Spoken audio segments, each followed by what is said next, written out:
Hi, on this autopsy video we will show you how to replace the hard drive disk in your Alienware 13. Before starting, check out our safety precaution and ESD protection video. You will find the link in the description for this video.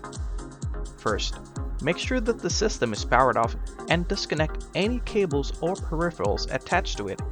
Loosen the two captive screws that secure the service door to the computer. Lift and remove the panel. Disconnect the battery cable from the system board. Locate the hard drive assembly and disconnect the cable from the motherboard. Remove the 4 screws as shown here. Lift the hard drive assembly from the computer.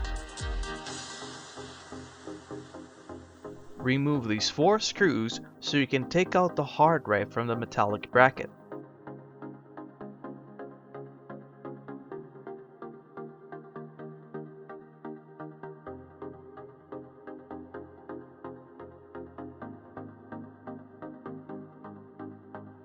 To install the replacement, just follow the reverse process as just explained.